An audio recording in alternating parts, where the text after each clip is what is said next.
bande konyoso bolanda biso na kati ya chaîne na biso ya Voice TV officiel. Mbote na mino biskane bozali. J'espère que tout le monde a bien.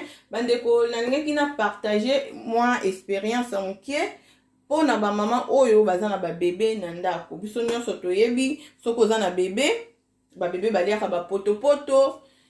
Avec céréales, okoki ko utiliser yango pe osalela bébé na yo poto poto. Na lina la sabino komanga na salaka nazwa céréales boye.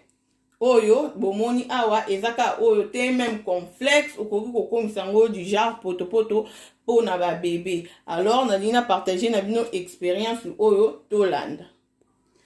Oui bandeko nazwi céréales nanga na tie na kati ya mixeur. Yango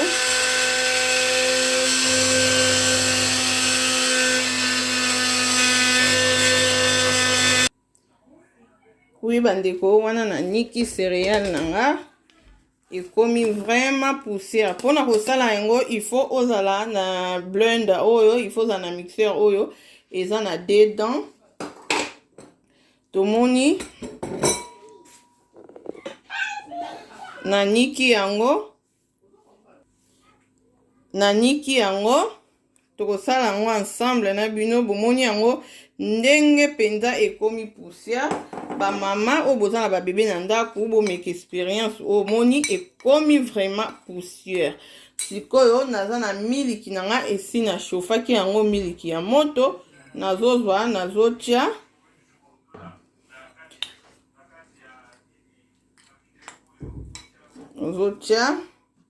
en tout cas ba mama eza vraiment très bien. Eza très bien na baksa miliki nanga. Oui bandeko na bando baksa miliki nanga. Otie miliki na o miliki faut pas échauffer makasi.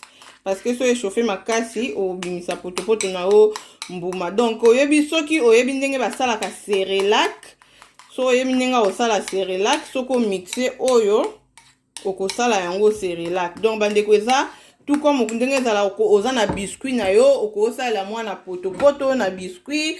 Donc eza vraiment facile. En plus na yebisi bino rice crispy oyo ezalaka vraiment na goût makasi bandeko. To make expérience oyo bandeko boko pesa nga raison.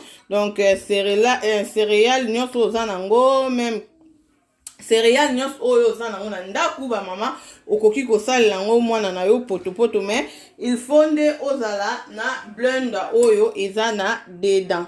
Alors merci beaucoup na bandeko nyonso bokozwa occasion ya kolanda video na biso oyo ezalaki juste expérience na ngai nalingaki pe na partager na ba mama oyo baza na ba bébé na kati ya ndako. Merci beaucoup, tokutani na mbala ya sima. Bye.